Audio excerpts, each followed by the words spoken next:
Ei, oi pessoal, boa noite, boa noite.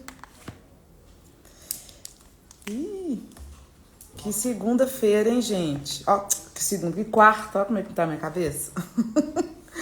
Uma quarta que pareceu segunda. Eu vou esperar o pessoal entrar aí, pra gente começar a bater esse papo, que eu tô assim, muito querendo. Olha os alunos entrando aí, Elis. A gente tava agora, né, Elis, junto? Gente, a gente estava na expedição, da primeira expedição do Bootcamp hoje, na Casa Fundamental. A gente saiu com os adolescentes. A gente acabou de voltar. Eu cheguei na escola, era 6h05 e corri para casa para conseguir fazer a live. E a gente foi com eles a 2 lugares hoje muito legais. Primeiro foi a Cozinha Santo Antônio, um restaurante aqui super legal, da chefe Juliana. E na escola de gastronomia da Faculdade Arnaldo, eles fizeram um monte de coisa legal. Que legal, vou esperar o pessoal entrar. Foi muito legal. Deixa eu ver se o Thiago já tá aqui. É um assunto que a gente ama, eu e o Thiago, a gente se encontrou na segunda para se preparar, enfim, para outros projetos que a gente está desenvolvendo. A gente já começou a conversar sobre o assunto que a gente vai falar hoje, que é a criatividade e os resultados do PISA. E aí só aquele papo já foi assim, se a gente tivesse gravado, já tava com a live pronta. Não precisava nem de fazer essa live. Deixa eu chamar o Thiago aqui pra gente começar. Peraí.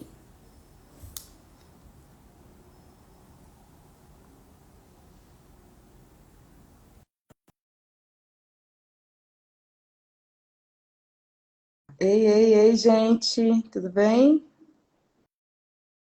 Olá, olá. Oiê, Ei, e Thiago. aí? Tudo bem, querido? Tudo, e com você? Tudo bem. Tá bom. Como é que estão as coisas? Tá fazendo calor ou frio em Portugal? Gente, o Thiago tá em Portugal, não tá no Brasil. Sim. Não, aqui tá, hoje tá mais ameno, assim, a gente tá com uma temperatura boa. É a temperatura que eu mais gosto em Lisboa, inclusive, é o tempo que eu mais gosto aqui. É mesmo? É, céu Isso azul, significa o quê, Thiago? sol, Porque aqui a gente está no inverno no Brasil, mas fez um calorão hoje, tipo 29 graus, sabe? nossa. É, Não, céu azul, sol, mais 20 graus. nossa, perfeito. Era o que deveria ser o inverno antigamente, né? Antes das mudanças climáticas aqui em BH. Era assim. É verdade, é verdade. Tiago, então, nós estamos fazendo, dar uma enroladinha aqui pro pessoal entrar. Boa, boa, sempre bom, porque aí o pessoal vai chegando. A gente fez essa live aqui no Instagram a pedido das mães da Casa Fundamental, porque elas disseram que agora é a hora que elas chegam em casa, que tem que colocar a menina para tomar banho, para, enfim, fazer coisas de casa, e elas falam, não, Cacá, coloca ali no Instagram que eu ligo, deixo vocês ali, eu fico ouvindo vocês e faço as outras milhões de coisas. Eu achei bem justo, sabe, Thiago, a Eu, gente fazer isso. Eu também acho, eu também acho. É bom, né? Eu gosto também. Eu acho que eu lido com muitas coisas. Hoje até vídeo, assim, de YouTube, muitas vezes eu lido com eles como se fosse podcast mesmo. Então eu não tô vendo, mas eu ouço com muito mais atenção. Sim, pois é, né, menina? Essas multimodalidades da vida moderna. Olha só, então a gente veio aqui. Bom, a gente está falando pelo Instagram da casa e o Instagram do Tiago. São públicos, alguns talvez que se conheçam, mas muita gente aqui não me conhece e não te conhece, né? Dependendo da transversalidade aí de públicos. Então, vamos nos apresentar, o que você acha? Porque aí a gente faz esse crossover aí de espectadores e aí a gente começa o papo. Você quer começar? Acho ótimo. Posso começar. Bom, então eu acho que uma forma interessante de definir hoje o que que eu faço profissionalmente, eu atuo basicamente na interseção de três áreas: educação, tecnologia e criatividade.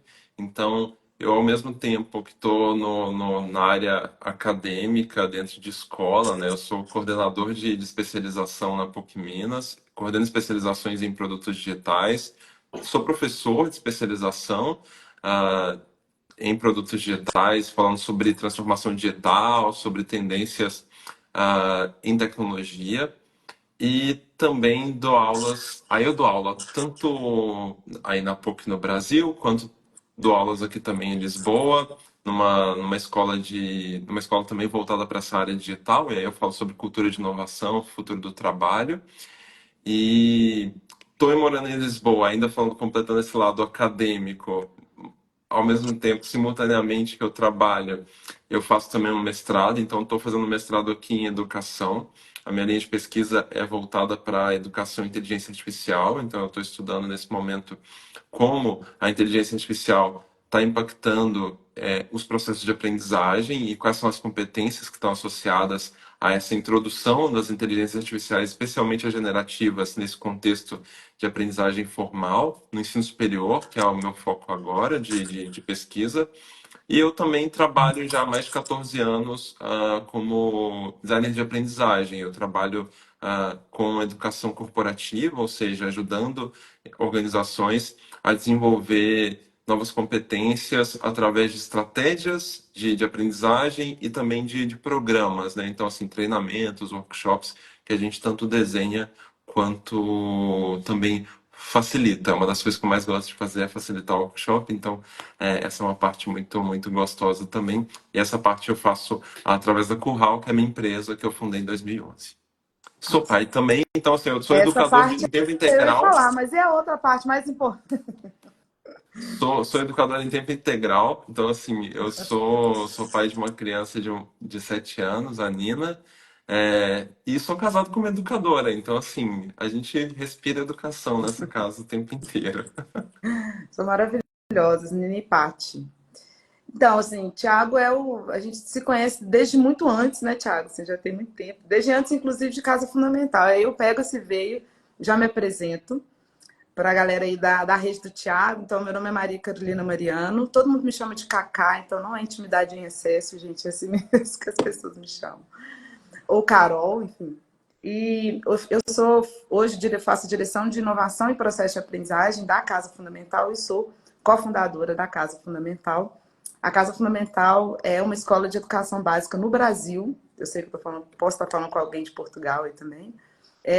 E a gente fundou essa escola, nós somos 6 fundadores, cofundadores. A gente fundou a Casa Fundamental para trazer uma experiência de educação contemporânea, uma educação brasileira contemporânea, olhando muito assim para que tipo de experiência educacional a gente sabia e sentia e entendia e acreditava e acredita que as nossas crianças e adolescentes precisam e merecem, né? Assim, que tipo de experiência educacional vai de fato fazê-los existir nesse mundo hoje, no futuro, de forma a que eles, primeiro, sejam felizes, né, entendam quem eles são, e também sejam relevantes, tanto para os seus objetivos pessoais, né, quanto para os objetivos globais. Né? A gente sabe que a gente não vive nesse mundo sozinho. E a Casa Fundamental nasceu disso, de muita pesquisa, de muita prática, de muita experiência. Né? A gente vem de uma linhagem em educação. E esse assunto, e aí eu tenho várias formações, assim, desde turismo, economia, arquitetura, pós-graduações, enfim. Sou uma pesquisadora estudiosa da relação entre educação e tecnologia. É nesse lugar que eu e o Thiago a gente se encontra muito também, né, assim, tanto de prática, né, quanto de pesquisa. E eu acho que esse assunto, esse papo nosso aqui, vem muito dessa nossa dessa nossa ligação, né, assim, desse nosso desejo de existir nesse mundo a partir do lugar da educação, né? Eu acho que a gente tem esse match aí, assim, a gente se encontra muito nisso, assim, numa relação de entender que a gente está no sentido de missão e que a gente pode contribuir para a transformação do mundo e a gente escolheu a educação para isso. Né? E eu acho assim, gente, o que a gente quer fazer aqui? Um dia, como que nasceu essa live? Eu fiquei sabendo dos resultados do PISA, a gente acompanha isso, eu acompanho isso há muitos anos, todos os anos. E quando eu vi os resultados que apontaram que os brasileiros, né, os estudantes brasileiros de 15 anos, não se saíram bem na competência de resolver problemas de forma criativa, a primeira pessoa que eu pensei para conversar sobre foi o Tiago. Eu preciso saber o que o Tiago está pensando nisso, a gente precisa sentar e conversar sobre isso. E eu sei que todas as nossas conversas que a gente marca assim, vamos conversar, a reunião de 40 minutos dura 1h30, assim, a gente nunca consegue fazer.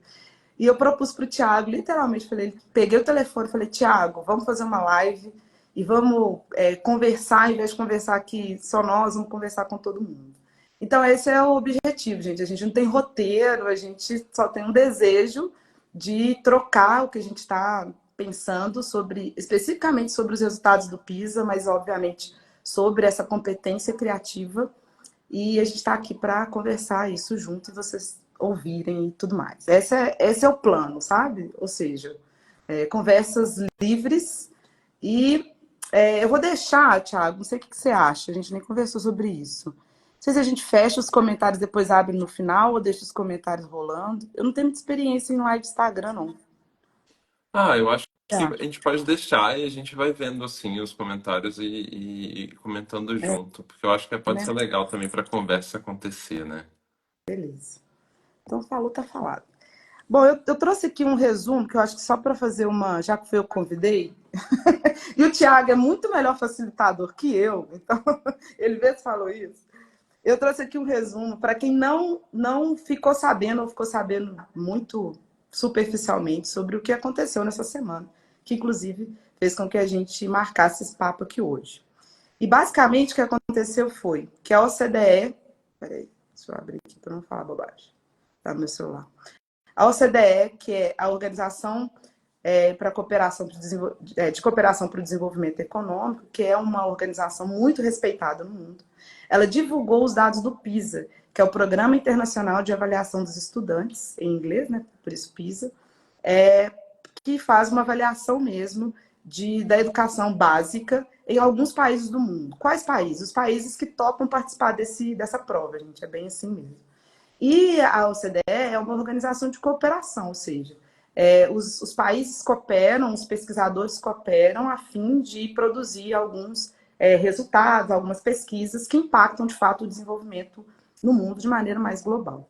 No caso do PISA, o PISA sempre foi aplicado nos últimos anos em 3 áreas, que são ciências, leitura especificamente da área de linguagens e matemática.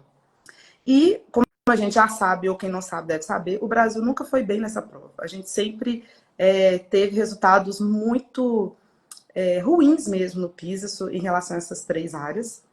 Só que, em 2022, que foi a última vez que eles aplicaram a prova, foi 2022, os resultados que a gente viu essa semana são os resultados da prova aplicada em 2022. Eles introduziram de maneira mais em larga escala a criatividade, especificamente a capacidade de resolver problemas de forma criativa, como uma das áreas de análise do PISA. E aí, gente, o Brasil também não foi bem assim. Exatamente o que aconteceu foi, quais foram os resultados, né?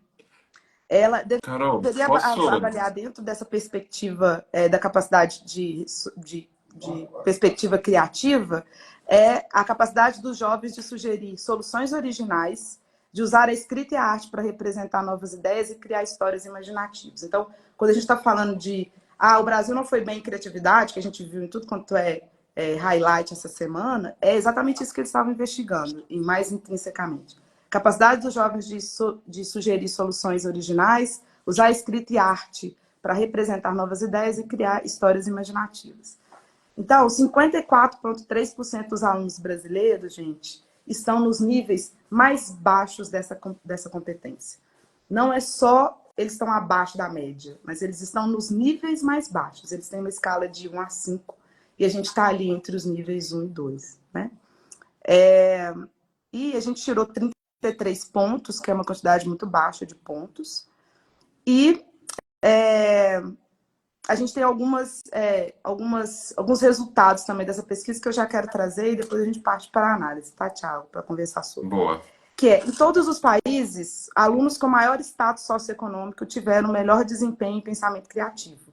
Isso é uma perspectiva interessante para a gente considerar. Então, a perspectiva socioeconômica influencia nos resultados, uma variação de mais ou menos 10 pontos. Não são poucos pontos, são muitos pontos, né? São muitos pontos. Outra coisa importante, as meninas se saíram melhor nessa competência de criatividade. Então, 31 versus 23 atingiram o nível 5 de proficiência. Então, elas realmente foram muito melhores, né? E a gente entende mesmo que esses resultados dão para a gente uma dimensão de onde a gente está e para onde a gente quer ir em processos educacionais. E aí, Thiago, o que você achou? Me conta assim, eu quero saber, quando você viu esse resultado, o que você sentiu, assim, o que você pensou? Eu pensei em te ligar para a gente conversar sobre isso. O que você sentiu aí? Muito bom. Olha, assim, eu primeiro te confesso que foi surpreendente, né? Assim, acho que um primeiro impacto, talvez para todo brasileiro, vai ser surpreendente ver isso, porque já faz parte da nossa cultura pensar que nós somos um povo criativo, né? A gente ouve Sim. muito isso, né? É algo que está no nosso dia a dia. As pessoas falam a respeito disso. O brasileiro é muito criativo. As pessoas no Brasil conseguem se virar e fazer as coisas acontecerem. A nossa publicidade é premiada mundialmente. O nosso design é premiado mundialmente. Tudo isso é verdade. Uhum. Mas quando a gente vê um resultado como esse, o meu primeiro impacto foi: gente, o que que aconteceu? E aí depois, quando eu fui olhar e estudar mesmo o relatório e entender, né, tudo que está por trás, a metodologia, cada uma dessas notas, né, que você veio trazendo, muitas coisas fazem sentido, né, Carol? Assim, a gente vê que não é necessariamente algo tão surpreendente assim. Pode ser surpreendente porque pelo senso popular a gente esperaria que fosse mais. Exato, a gente já nasce com diploma de marketing. Então, assim, a gente vê, né? A gente é muito criativo com meme na internet. Então, assim, tem vários lugares que a Sim. gente olha e fala assim, poxa, mas a gente. Carnaval, sabe? O Carnaval, maior espetáculo exatamente. da Terra, né? Exato, exatamente. Então tem tudo isso. Eu só queria, antes de entrar especificamente nesse tema, eu acho que olhar para contexto é sempre importante, especialmente quando a gente está olhando para estudos como esse, que são estudos de comparação, né? Sim, Comparação é um sim. negócio complexo. E ao mesmo tempo super rico. Porque, assim, quando você compara, qual que é o objetivo de comparar? É menos fazer ranking, né? Porque, assim, isso em educação é especialmente importante ser dito, Uhum. porque, por exemplo, na realidade portuguesa, uma coisa que aconteceu aqui nos últimos 10, 15 anos, talvez, e que a educação portuguesa foi muito moldada por isso nesses últimos anos, foi que os rankings que o Ministério da Educação fazia aqui, que eram internos, que não era uma lógica de ranking, sim de pontuação da qualidade das escolas, Sim. começaram a ser divulgadas pela grande imprensa. Uhum. Quando isso E aí? aconteceu, isso mexeu com a educação como um todo, porque as famílias começaram a olhar para aquela pontuação como um ranking, ou seja, então essas escolas estão na frente, então meu filho precisa estudar nessa escola. Uhum. E gerou uma movimentação muito estranha, de acordo com vários estudiosos, pessoas que pesquisam, né, e estão à frente de estudos importantes aqui em Portugal a respeito da educação. Então, assim, não é para isso, né, que o ranking que esse tipo de estudo que a OCDE faz, que participam os países que fazem parte da OCDE e os países convidados. O Brasil não faz parte da OCDE, mas é um país convidado. E normalmente topa participar do estudo para essa finalidade, né, de uma Uhum. comparação construtiva, porque à medida que você compara, você consegue analisar forças e É. deficiências e fraquezas que você pode melhorar, porque assim, sem comparar, sem ter contraste, é muito difícil você saber se você está indo bem ou não, né? Tá navegando Então, sozinho no escuro, né? exato, E tem muito assim também, Thiago, de o que esses países têm construído, como que as escolas, né, e toda a estrutura de educação, ela existe para que a gente também consiga ajustar o que a gente está fazendo aqui hoje, né? Assim, exato, eu vejo muito nesse sentido, assim, tá bom, mas perfeito, se Singapura ficou em primeiro lugar, se Nova Zelândia, se Austrália, se Finlândia, Estônia, país, inclusive, que vem de um histórico recente, assim, dos últimos 30 anos, de muita mudança, muita alteração, Coreia do Sul. Tá bom, o que eles fizeram, né, assim, que fez com que eles conseguissem atingir resultados tão ótimos em todos esses quesitos? O que a gente pode fazer? Ou se eu sou um pai ou uma mãe, se a escola onde eu estou, ou se a educação que eu estou dando para o meu filho, que tipo de experiência eu estou dando para o meu filho, se isso tem um certo alinhamento com o que está acontecendo também em outros lugares, porque é muito heterogêneo também, né, Thiago, esse movimento exato, assim, de escola. A gente exato. viu ali que tem uma diferença socioeconômica, ou seja, as escolas ou os alunos de baixo nível socioeconômico têm desempenhos piores do que alto nível socioeconômico em todos os países. No Exatamente. caso do Brasil, isso é ainda maior. Se a gente for pegar os dados do Brasil lá, isso ainda é maior, né? Então, como que a Perfeito. gente também consegue olhar para isso, tanto do ponto de vista de política pública, quanto do ponto de vista de eu, pessoalmente, pai, que estou ali, cuidador, que estou ali para fornecer mesmo essa experiência, ou permitir que o meu adolescente tenha essa experiência que vai fazê-lo desenvolver essas habilidades, né? Isso que você falou é muito legal, Carol. Sabe por quê? Porque assim, nem todo estudo como esse é possível você ir para esse nível individual. E no próprio relatório do estudo, eles falam que essa é uma possibilidade porque eles perceberam isso. Então, assim, dá para você isolar um adolescente no Brasil e perceber que a realidade dele, os estímulos que ele recebe, o contexto social que ele tem, é, muda tudo, muda o jogo inteiro. Então, assim, isso é bem interessante porque, assim, a gente às vezes olha para dados como esse e fica com uma sensação de isso é tudo no nível Uhum. macro, então precisa mudar a Não consigo política, precisa mudar a acessar, né? educação de uma forma geral. Eu não tenho nada para fazer em relação a isso. Uhum. E não, neste caso, a gente está falando de algo que a variação é muito grande a ponto de você ter a realidade de um estudante Uhum. individual ser muito diferente do entorno dele como um todo, inclusive no Brasil, o que mostra pra gente que há muita coisa para ser feita individualmente. Óbvio que nem todos os problemas do mundo podem ser resolvidos individualmente. Aliás, eu sou do lugar contrário a isso, né? Eu acho que a gente tem muitos problemas que hoje são coletivos Uhum. e que a gente está tentando resolver individualmente e não vai conseguir resolver. Uhum. Mas a criatividade, a gente tem muita agência sobre ela, né? Então, assim, a gente tem muita agência sobre a criatividade de adolescentes de 15 anos, de crianças. O que que a gente pode fazer para melhorar em todos os níveis, individual, familiar, escolar e social mesmo, né? Pensando E inclusive em política políticas pública. públicas. E você sabe, Thiago, assim, que conversando com algumas mães, a gente teve um evento grande na Casa Fundamental no final de semana, e uma mãe me parou e perguntou assim, mas Cacá, eu não entendi por que que a OCDE, assim, eu estou aqui na Casa Fundamental e isso já é assunto nosso, mas por que que a OCDE decidiu considerar essa competência de resolver problemas de forma criativa? Eu falei, olha, que interessante, né? Porque ela falou assim, porque ciências, matemática e leitura, isso é óbvio. Mas e criatividade? Por que que eles fizeram isso, né? Por que, Thiago? Por que que eles fizeram isso? E é importante dizer que eu assisti uma live há 3 anos atrás, eu acho que ela ainda está no YouTube, com 4 pesquisadores que são referência, tanto em estudo dessa competência criativa, né? Quanto em como que a gente avalia a competência criativa, e eles foram responsáveis por organizar as questões que entraram na prova do PISA. Então, eu já adianto, gente, que a prova, assim, por mais que as pessoas questionem, mas a prova vai avaliar, é isso que o Thiago estava falando, assim, é um instrumento que, quando bem feito, e essa prova foi muito bem feita, assim, com muita estrutura científica por trás, tanto do entendimento de como que a gente avalia essas habilidades que estruturam essa competência criativa e como de construir questões em relação a isso, e quais são as vertentes de análise para as respostas que eles recebem. Então, eu tenho muita confiança, analisando tecnicamente, que é um caminho muito interessante mesmo, que foi feito no PISA. Então, eu acho que o caminho agora não é questionar prova ou não prova. Quem tem interesse, digita aí questões do PISA que vocês vão ver lá e vão entender que é muito interessante. Depois eu posso passar o link para essa live. Mas eu acho que eu queria conversar sobre isso, assim, por que criatividade, né? Por que que eles resolveram, foi do nada, né? Assim, tinham tantas outras coisas que eles poderiam medir, por que que eles resolveram medir criatividade, né? Muito bom.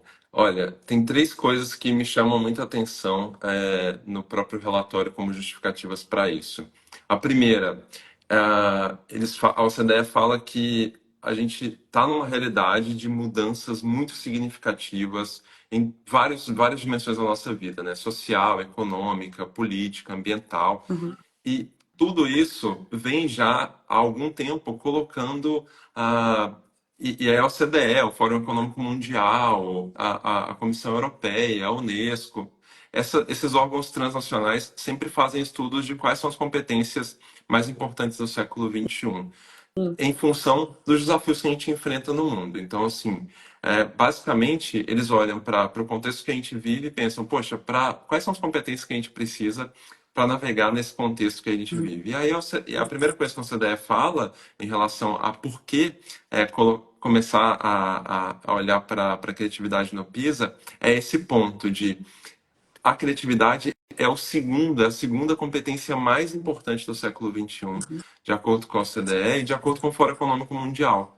À frente da criatividade, só o pensamento crítico, o pensamento analítico. Então, assim, você tem pensamento analítico e criatividade como sendo as duas competências mais importantes. O pensamento analítico, de certa forma, ele já está presente no PISA nas outras avaliações de uma forma transversal, né? E a criatividade não tinha nenhum tipo de medição ainda nas competências que a OCDE já media. Então, esse é um primeiro motivo. O segundo, que tem tudo a ver com a gente também, é que a gente está falando de digital, de tecnologias, de novas tecnologias. E a OCDE fala especialmente da digitalização agora, aceleradíssima pela inteligência artificial.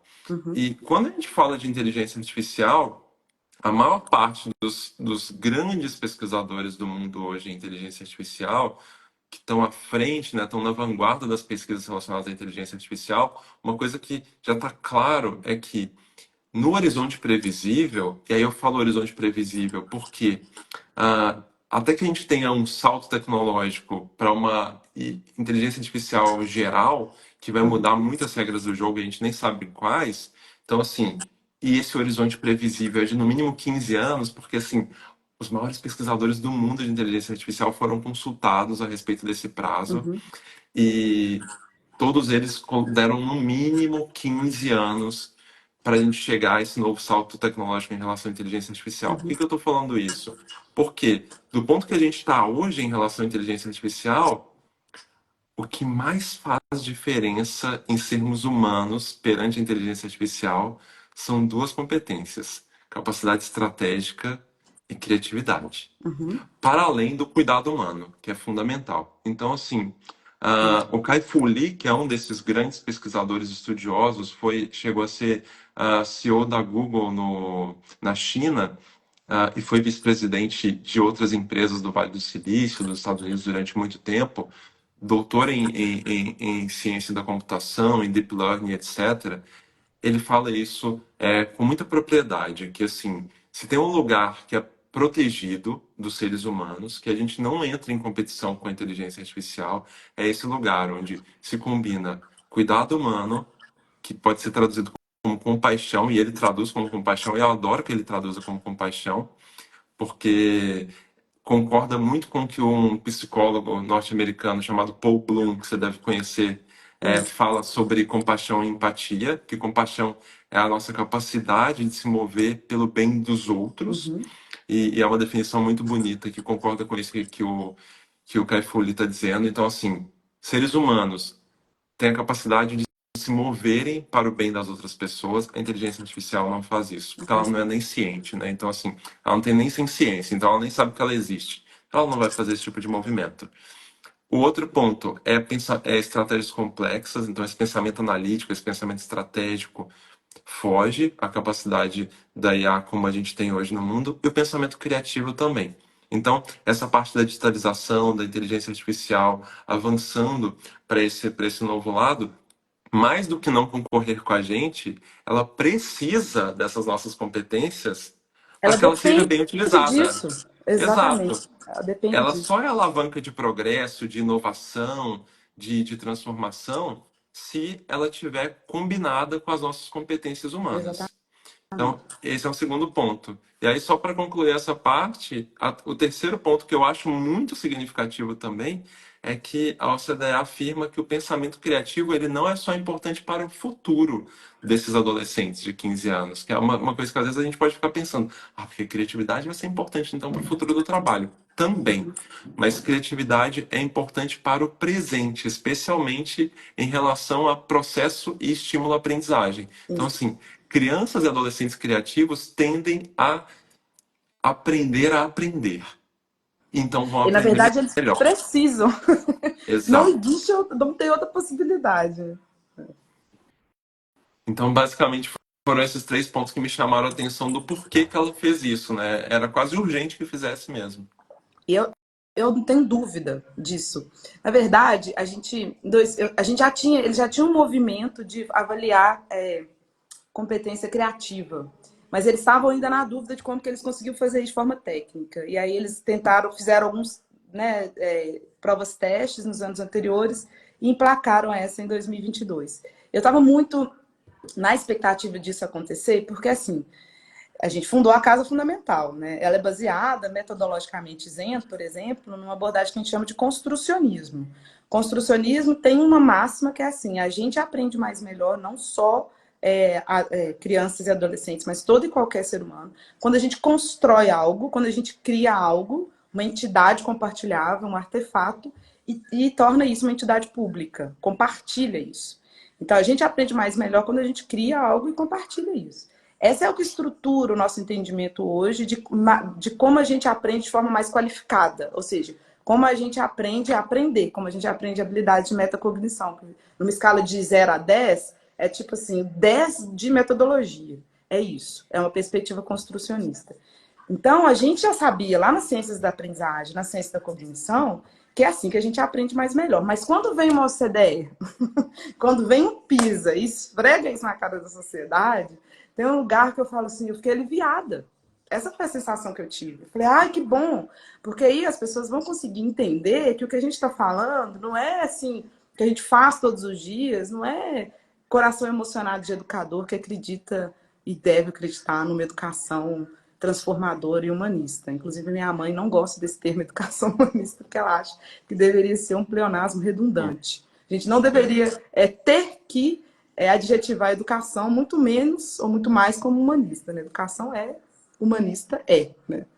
Mas, então, quando eu vi esse resultado e que deu esse bafafá, eu falei, ai, que bom, agora a gente vai precisar poder olhar para isso do lugar da seriedade que a gente sempre precisou olhar, né? Assim, sempre precisou olhar. Então, eu vejo que os insights de criatividade, eles sempre moldaram a humanidade. Né? A gente foi dando saltos de evolução, de crescimento, de transformação, a partir desses insights de criatividade. O que eu entendo hoje, assim, desse lugar externo, do macro, né, desse contexto que é rei, desse contexto que a gente tem que levar em consideração, é que os problemas sempre existiram, sempre, mas que eles estão evidentemente mais agudos, né, Thiago? Assim, a gente está vivendo assim, pontos de não retorno. A gente achava que a mudança climática era um negócio daqui a 15, 20, 30 anos, e a gente está vivendo isso no Rio Grande do Sul, que não passou e não vai passar tão cedo. Um estado em calamidade pública, que é do tamanho de países europeus, maior que países europeus, né? Maior, maior. Então, a gente sabe que a gente está hoje tendo que lidar já com questões que estão no ponto de não retorno. São problemas muito agudos. Sim, os problemas sempre existiram. Sim, a gente sempre precisou resolver o problema, mas desse jeito que a humanidade vai precisar e já está precisando resolver, é realmente algo, historicamente, que não existiu. Assim, por isso eu falo dessa coisa dos problemas agudos. E aí não tem solução. A solução ela é criativa, né? Ela é criativa, ela é estruturante nessa capacidade de resolver problemas de forma criativa, trazer soluções inovadoras, de usar arte, de usar repertório para construir soluções não óbvias, né? E isso a gente só faz quando a gente tem essa competência muito bem estruturada. E Exato. aí a gente entra para esse mundo de tá bom, mas como que eu faço isso? Que é quando eu olho a listinha lá dos top 10, eu vejo lá Singapura, eu vejo lá Coreia, eu vejo Finlândia, Estônia. Em 2021, não sei se eu já te falei isso, talvez sim. A gente teve o privilégio de conversar com um grupo e uma das pessoas de um grupo de... A gente iria lá presencialmente, mas estava no meio da pandemia, com o pessoal da Estônia, inclusive com o ministro da Educação da Estônia. E essa lógica de desenvolver habilidades, né, que estruturam a capacidade, essa competência criativa, isso era política pública em larguíssima escala. Isso, por exemplo, que a OCDE traz de forma muito clara, tá bom, mas como que a gente faz isso? Ou como que os melhores países, as melhores escolas, as melhores propostas conseguem desenvolver essa competência nas crianças e nos adolescentes, especificamente nos adolescentes? é mexendo em currículo, gente, assim. E a OCDE coloca claramente os alunos ou os países que têm aulas de artes, aulas de programação, design e tecnologia, aulas de teatro, eles, coincidentemente, do ponto de vista de dados, ou não, né? Mas eles são aqueles que têm os melhores resultados nessa competência, por exemplo. Sim, sem Então, dúvida. eu acho que a gente precisa também entender assim, tá bom, mas como que a gente faz isso assim? Vamos, a partir de agora, esse é o meu, é a minha, eu acho que é o que vai acontecer, a minha projeção, sabe? Como que a gente faz isso assim? Ou o que que a gente fazia de errado, sabe, Thiago? Assim, eu acho que a gente pode, queria te ouvir nisso, assim, porque a gente sempre fala assim, mas como é que a gente pode fazer para pensando em política pública para melhorar isso, ou pensando eu como pai, como que eu faço para ajudar meu filho a se desenvolver ou desenvolver essa competência. Mas eu queria fazer um caminho contra-intuitivo, sabe? Tipo, o que que a gente fez até hoje, ou o que a gente faz até hoje, que contribui para que essa competência não seja desenvolvida, sabe? Assim, vamos partir do que a gente está fazendo para a gente conseguir mudar, não daquilo que a gente precisa buscar, né? Mas se a gente não fizer, eu acho que já é um bom caminho, né? O que você pensa? Totalmente. Olha, eu acho que o primeiro ponto tem tudo a ver com isso que você já estava dizendo antes, que é assim, a gente só realmente disponibiliza recursos, mobiliza recursos, que pode ser dinheiro, tempo, atenção, material, né? Se a gente prioriza. Então, assim, e isso vale tanto do nível de política pública quanto do nível de educação familiar. Assim, o quanto criatividade é uma prioridade na agenda de pais, mães, responsáveis pela educação, professores, escolas e governos. Porque é isso que você falou, dá para fazer dá para olhar para todos esses níveis e ver que os dados da OCDE, do estudo da OCDE, do PISA, estão apontando para isso.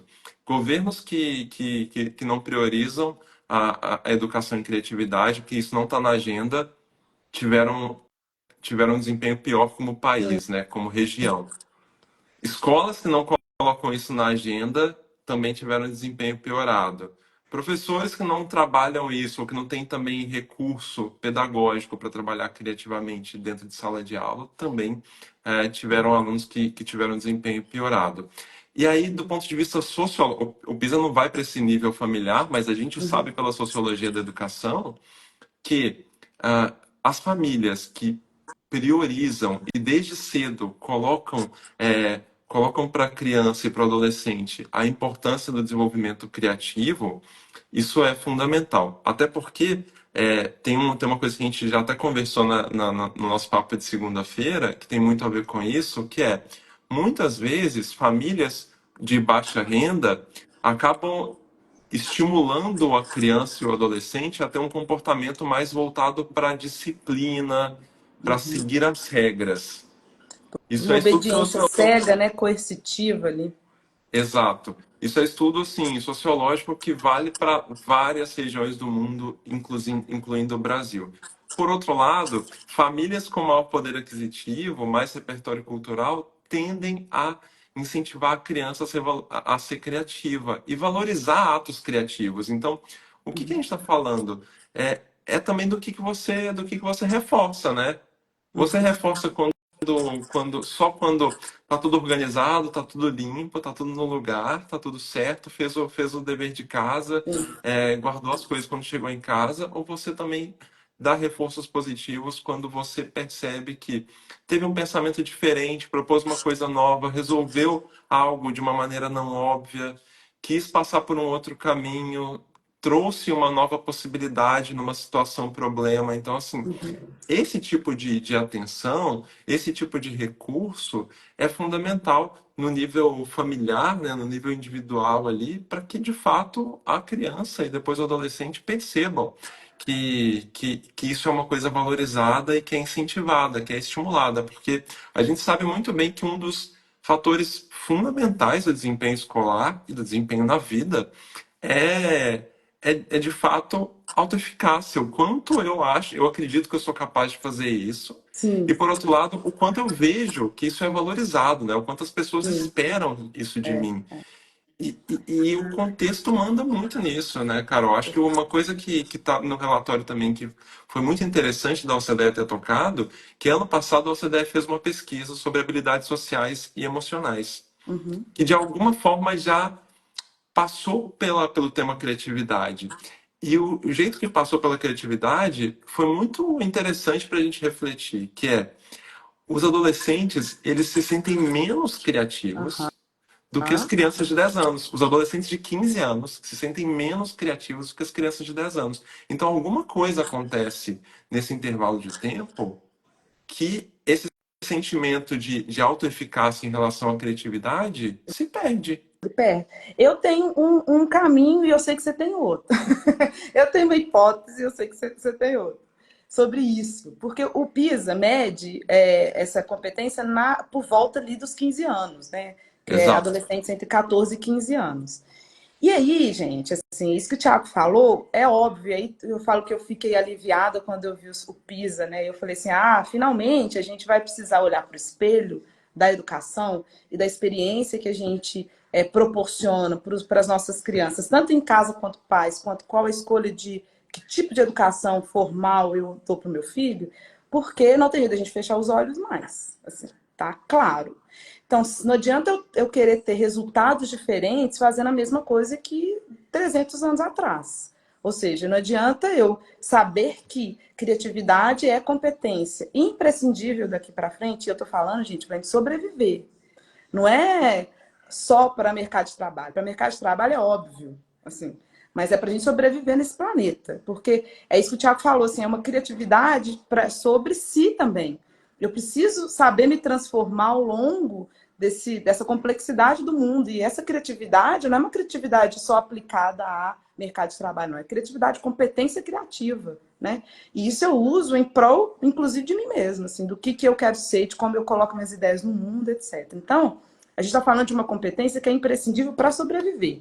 Ponto final. Quando a gente fala de educação, eu falei que não adianta que você querer ter resultados diferentes e fazer a mesma coisa.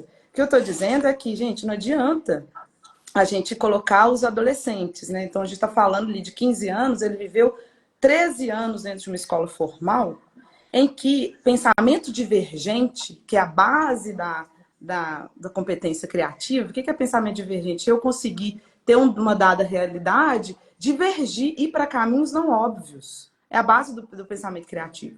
Sendo que eu, com 15 anos, fiquei 13 anos, dos 2 anos até os 15, numa estrutura de educação que só apoiava ou que só valoriza pensamento convergente, resposta certa, resposta errada. Ponto final. Então, quando eu faço isso, quando a gente coloca os meninos nesse contexto de experiência educacional, não tem jeito a gente querer, no final das contas, medir na prova e querer que eles tenham um melhor desempenho de competência criativa, porque ele não foi permitido a ele, mesmo a gente no Brasil, que tem uma base cultural evidentemente criativa. A cultura, gente, ela não chegou, ela não chega na escola do ponto de vista de processos educacionais. É isso que a gente está falando de uma outra forma, né? Muitas vezes a gente vê crianças, por exemplo, e adolescentes que fora do ambiente de uma escola formal têm a chance, às vezes no contexto de social múltiplo, às vezes participa de uma escola de samba, então ali talvez seja da construção de alguma coisa, talvez ali seja o lugar que ele tem a chance de ser criativo, né, também. Mas dentro da escola isso não é possível, a gente não tem esse espaço, infelizmente, né? Então eu fico pensando que não adianta a gente. É muito difícil a gente querer mudar ou permitir que as nossas crianças se desenvolvam dentro dessa competência sem que a gente faça algo muito consciente e consistente em relação a experiências educacionais. E a gente tem uma janela de desenvolvimento, né? Essa janela não é à toa que o PISA avalia com 15 anos. Então, e não é à toa que a Casa Fundamental vai até o final do Fundamental, o nono ano, que é justamente essa idade. Porque é ali dos 2 aos 15, dos 2 aos 14 anos, em que todas essas habilidades e competências mais essenciais são estruturadas, né? Daí por diante, isso é aprofundado ou algo assim, mas ela é estruturada nesses 12 primeiros anos. Então, gente, a gente tem uma janela de desenvolvimento.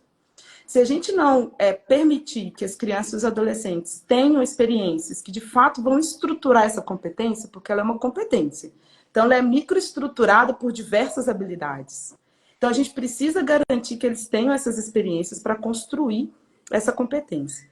Não adianta a gente fazer a mesma coisa e querer coisas erradas, querer resultados diferentes. Eu fico pensando, Tiago, tem uma dor assim em mim como educadora que eu vejo, que é assim, o que a gente está fazendo com as nossas escolas, sabe? Assim, eu sei que a Casa Fundamental é um oásis, eu sei que ela é um lugar de privilégio, e eu entendo isso totalmente. Mas a gente está num programa, por exemplo, esse ano, eu, Marina e Lígia, acho que eu cheguei a te falar, de visitar algumas escolas, chama Escolas do Brasil. Visitar algumas escolas que têm ali projetos pedagógicos autorais, autênticos e originais, né? Que tem esse olhar para a educação do jeito que ela deve ser, né? Da gente permitir que essas competências sejam desenvolvidas e a educação integral seja conquistada, né? Não só resultado para Enem, não só processo de organização para fazer uma prova no final de 15 anos. Mas o que a educação deve ser? Aquilo que minha mãe acha horrível, mas é uma educação humanista. E aí, assim, eu vejo, quando eu vejo essas escolas que são oásis, como a Casa Fundamental, mas eu fico pensando que o que a gente fez com essas outras, né? São espaços, em vez de ser espaços de projeção de vida e de futuro no Brasil, elas têm virado, e aí em qualquer classe econômica, não estou falando aqui só de escolas públicas, ou escolas com menos recursos, ou escolas nas zonas rurais, ou qualquer coisa assim. Estou falando de escolas que têm essa concepção de não serem espaços de projeção de vida e de futuro, ou espaços só de reprodução de um sistema, né? Como um grande espaço de adoecimentos, né? O que a gente tem visto, assim, em vez de ser estruturante de competências, são espaços de adoecimento. Né?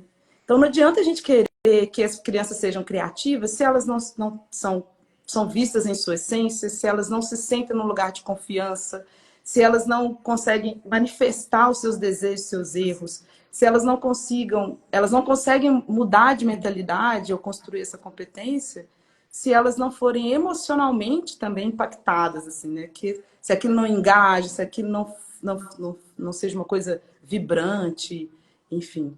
Então é isso, eu fiz uma grande. Muito bom. Esqueci que eu tô falando aqui para um monte de gente. Fazendo uma Acho que digressão aqui. eu desmarquei minha terapia, acho que eu errei. Mas é muito bom mesmo, assim, fazer esse tipo de reflexão, sabe? Porque acho que isso, a gente precisa voltar naquele ponto em que a gente falou de ser surpreendente no Brasil, porque é um contrassenso, porque, de certa forma, também é verdade, né? Então, assim, o Brasil é um caso, talvez um dos poucos nesse diagnóstico do PISA, em que as pessoas se acham muito criativas e acreditam no seu potencial criativo, mas conseguem entregar tão pouco criativamente. Uhum. E seria muito difícil para nós estar no outro lado, que é acreditar pouco no nosso potencial criativo. Então, assim, já é um passo muito importante, né? Porque a maioria dos países que as pessoas acreditam no seu potencial criativo, elas realizam isso, elas entregam Sim, criatividade. isso O está lá no Brasil, PISA então, é também. uma exceção. Exatamente. É uma exceção nesse caso. Então, o Legal. que isso quer dizer para a gente? É que a gente, de fato, já tem esse espírito como povo, como nação, de ser criativo mesmo, de acreditar na criatividade. Até porque a gente, como isso tudo que a gente já falou antes, né? Manifestação cultural, a nossa lógica de escassez, a gente sabe, assim, tem muitos estudos que mostram que criatividade e escassez andam muito perto uma da outra. Mas por outro lado, precisa ter estrutura, porque assim, só a escassez, porque você chega a um ponto, tem um estudo sobre criatividade que é muito interessante, Carol, que ele coloca, que ele fala que a criatividade, a potência criativa, se ela fosse medida comparada com o limite, ela faria uma curva em U, em que se você tem poucos limites, poucas restrições, Uhum. o seu potencial criativo é muito baixo, porque você atua num lugar muito confortável, então você não mobiliza pensamentos não óbvios, já que Uhum. está tudo muito confortável, está tudo na mão. Se você vai para o outro extremo, do outro lado do U, que é onde cai de novo, porque tem muito limite, muita restrição, é porque você entrou num lugar de sofrimento, porque assim, é Sim. tanta restrição, que você não consegue mobilizar nada. Uhum. O meio do caminho é que é o lugar ótimo, em que você tem para a criatividade. Uhum. Você tem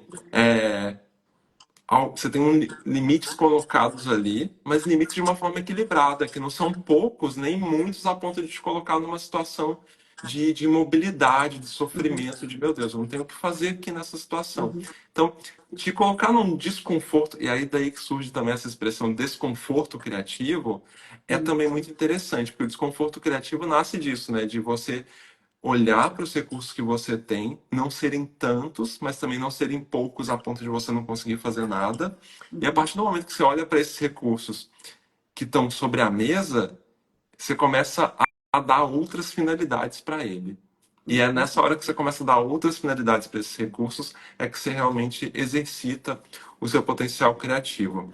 Eu acho que é muito legal a gente falar aqui, porque foi até uma vez que eu comentei contigo. Eu acho que o PISA, com esse relatório, ele dá uma aula também de criatividade. O que que é criatividade? Porque Sim. criatividade, por mais que a gente fale muito sobre ela, é um conceito muito recente na história da humanidade. Uhum. Ideias criativas existem desde sempre, a gente sempre fala sobre ideias criativas, pessoas criativas, mas o conceito criatividade como competência, ele tem data de nascimento, ele é da década de 50 do século passado. Olha, Ele nasce eu pós não Segunda sabia Guerra disso, Mundial. não. Tem um livro muito legal que fala sobre isso, uma pesquisa histórica sobre criatividade, Uhum. e o autor desse livro ele vai então identificar onde é que nasce o conceito de criatividade. As primeiras vezes que essa palavra é mencionada Uhum. é no pós-Segunda Guerra Mundial, no momento em que a sociedade está passando por profundas transformações, o ambiente profissional, econômico, empresarial também está passando por muitas transformações, porque a gente está saindo de uma lógica só de indústria, de Sim. industrialização, a gente está entrando numa era de serviços. Uhum. E aí, com todos esses desafios, tanto do ponto de vista de trabalho, quanto desafios sociais, os psicólogos começam a buscar, e é da psicologia que nasce a criatividade, olha que coisa interessante. Os É. psicólogos começam a buscar qual seria a competência que nos auxiliaria a navegar nesse lugar. Uhum. E aí eles começam a investigar exatamente esse lugar das ideias criativas, das pessoas criativas. E começam então a estruturar essa grande competência, esse grande terreno do que é hoje chamado de Uhum. criatividade. E o que tem de certo em relação à definição de criatividade, que tem um monte de definições, é que a maioria delas concorda com duas coisas. Criatividade é novo e útil. Então, assim, precisa ser algo novo e precisa ser algo útil. E a metodologia do PISA de medir criatividade também vai concordar muito com isso, porque ela vai olhar três dimensões do pensamento Sim. criativo. A primeira é a capacidade de gerar ideias criativas, que é você gerar novas ideias, ideias originais e úteis. Então, uma coisa que foi medida nesses estudantes de 15 anos foi exatamente isso. É. A capacidade deles de terem ideias que fossem novas e úteis naquele contexto que Uhum. estava sendo exercitado. Que eu ainda quero que a gente chegue lá e conte um pouco de quais foram as atividades, que os exercícios são muito legais para Eles são perceber muito legais. Outro qual que dia é eu a vi uma pessoa dimensão. falando assim, nossa, mas você é pró. Eu falei, não, você não sabe o que você está Não é dizendo. prova. Não é É prova. muito São desafios muito interessante, muito interessantes. inteligente. É. Exato. Então, assim, primeiro, então, é isso, gerar ideias criativas. Uhum. Segundo, que é uma coisa que o Brasil foi muito mal, avaliar e melhorar ideias. A gente tem muito pouca capacidade que vai pegar Sim. também na análise crítica. É. A gente tem pouca capacidade de avaliar criticamente as ideias e de refiná-las e fazê-las chegarem num lugar melhor. Uhum. Porque é um mito, né, da criatividade achar que é download, né? Que é inspiração que vai vir e pronto. É uma primeira ideia maravilhosa que só chega e tchanã. Não É. é isso. Criatividade, de fato, é você ser capaz de avaliar criticamente as ideias e, a partir Uhum. dessa avaliação crítica, melhorá-las para É. fazê-las chegarem num ponto ótimo. Tiago, eu acho isso tão interessante especificamente da gente falar sobre isso, porque você falou, né? Pensamento crítico e analítico, eles precedem quanto lá no Fórum Econômico Mundial, né? Em relação a habilidade ou competências, que são as competências foco nesses próximos anos, enfim, nesse tempo. E não tem jeito da gente pensar, sobretudo nesse aspecto, nesse segundo aspecto sobre o qual você está dizendo, dessa competência criativa, sem a gente pensar em pensamento crítico. Porque eu não é só eu ter ideia, né? A gente, na Casa da Metal a gente chama de mobilização criativa, mas é assim, tá bom. Isso é adequado para o contexto que eu estou trabalhando no contexto em que eu estou trabalhando, sabe?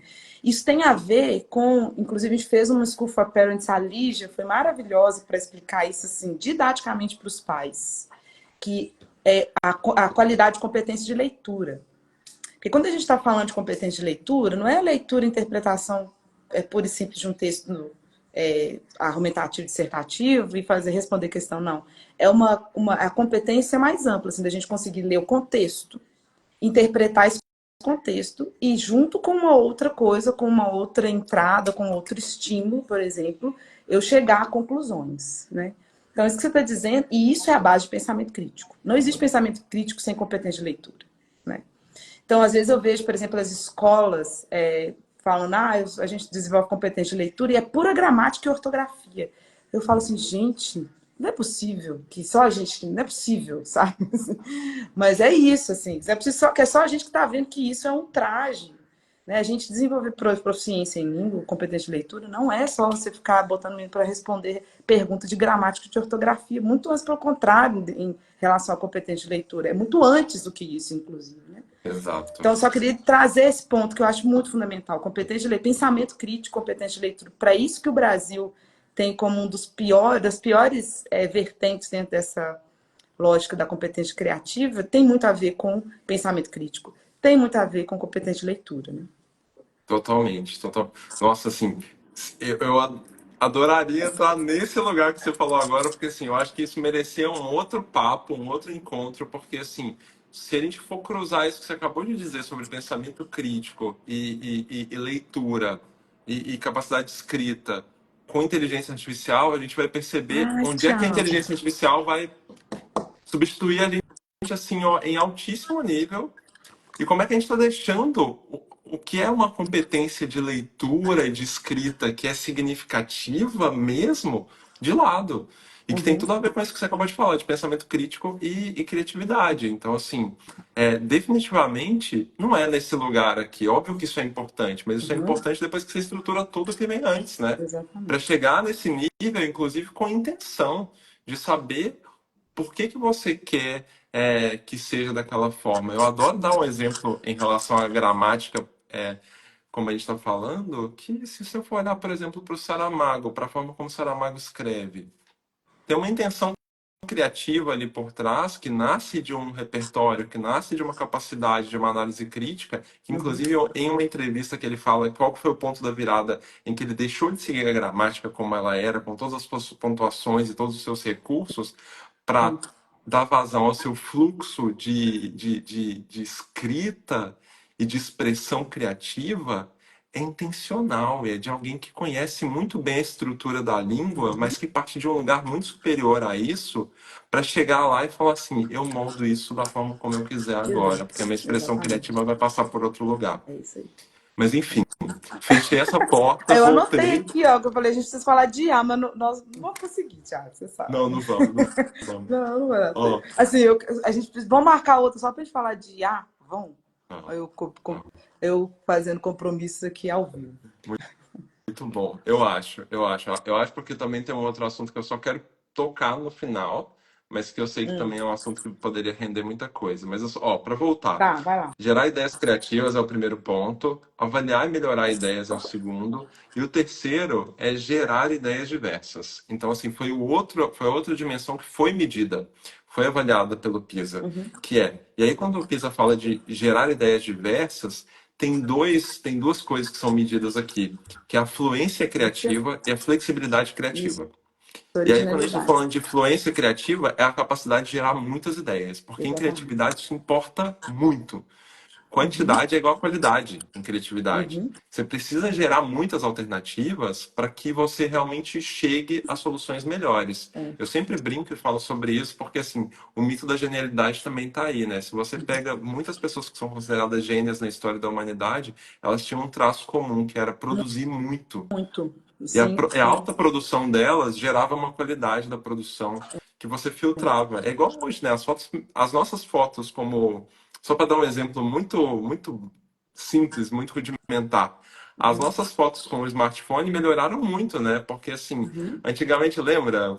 Quando a gente era criança, a gente é contemporâneo, né? Então, assim, quando a gente É. era criança, as fotos que eram reveladas na Kodak, Jesus Era amado, eram umas fotos que, assim, 1%, vinte né? Só que valia a vinte e pena. quatro poses, salvava quatro. É, exato. É 4? Quando 3? Olha muito, lá. né? Hoje não. Hoje o que que a gente faz? O recurso de você tirar boas fotos, muitas vezes, é tirar muitas. E aí depois você vai e fala assim, esta ficou boa, e deleta o resto. É uma mesma lógica da lógica da fluência criativa, né? É Sim. produzir muitas alternativas para escolher algumas. E não tem jeito de você ter fluência de criação, fluência de ideias, enfim, se você não tiver num lugar seguro, né? Você falando, eu me lembro, por exemplo, a gente está no meio do bootcamp na Casa Fundamental, que é um programa imersivo, que eles vão ali ter que resolver uma situação, um problema de alta complexidade, eles vão fazer um festim, só para você ter uma noção, e fazer tudo, de ser chefe de cozinha a gestor do evento, enfim. E uma coisa que a gente percebeu é isso, assim, uma mudança também que a gente percebe muito nas crianças que chegam para nós na casa fundamental, tanto que, dependendo da experiência que elas tiveram antes, elas têm medo de se colocar. Elas têm medo de colocar o que elas pensam, mesmo que isso seja um absurdo. Então a gente está falando de autoestima, sabe, no lugar. Então, autoestima para existir, mas a gente está falando aqui voltado para uma coisa técnica, que é quanto mais ideia eu tenho, está dentro daquele contexto de pensamento divergente, né, que é a fluência, isso que você disse. Então, quanto mais ideia eu tenho, eu coloco aquilo à disposição e eu testo e eu vejo se funciona ou não funciona, mais eu tenho condição de desenvolver ou de construir essa competência criativa. Então, a fluência, né, a condição de produzir, de produzir, de produzir, mas a gente não consegue produzir e falar coisas brilhantes e absurdas, que na verdade elas são dois lados da mesma faceta, né? O brilhante e o absurdo, se eu não tenho autoestima, né? Se eu não estou num ambiente que me permite ser, né? Me manifestar ali, assim. Boa, Sempre. boa. A Márcia fez um comentário aqui, Márcia Naves, um beijo. Mentira que Márcia Naves está aqui. Oh, Devia não vi estar aqui ela. falando, né? Está aqui falando. Exatamente.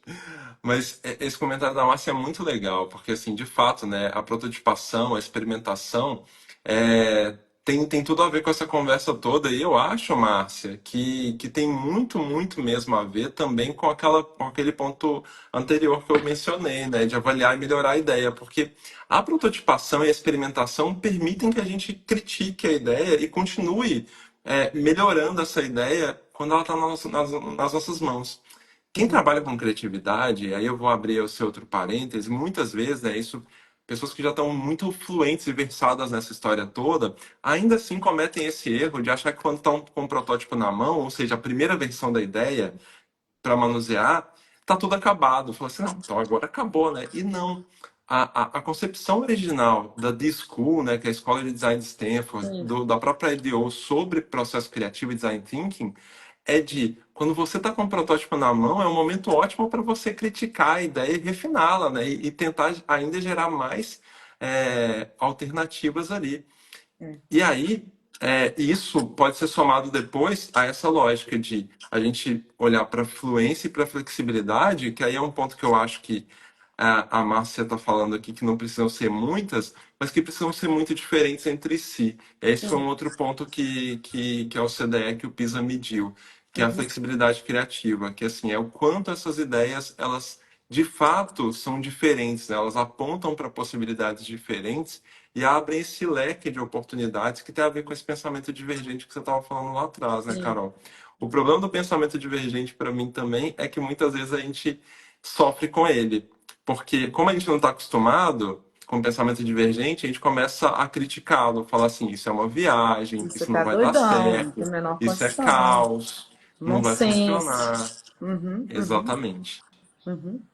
E aí, assim, a Márcia está falando da prototipação, eu concordo totalmente com ela, e é a base tecnicamente, né, dessa metodologia construcionista, dessa abordagem metodológica construcionista, que ela é justamente isso, assim, a gente tem que construir um artefato. Então, a prototipação é processo inegociável dentro dessa metodologia.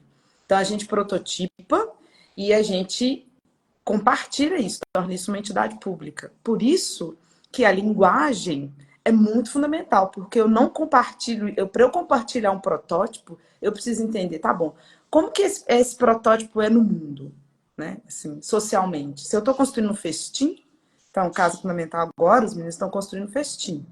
Então, se eu estou construindo um festim, como que ele vai para o mundo? Então, como que eu comunico isso, né? Qual que é a melhor estrutura de linguagem, estrutura textual para que isso aconteça, né? E como que eu estruturo também um espaço para que eu receba retorno em relação a isso. E o que, que eu faço com esse retorno, com esses feedbacks, né? É justamente nesse lugar entre eu ter a ideia, eu avaliar, eu prototipar, eu compartilhar essa entidade, esse artefato e receber de volta, que eu vou construindo a minha dimensão epistemológica, que ela é própria. Cada um tem um processo de aprendizagem único.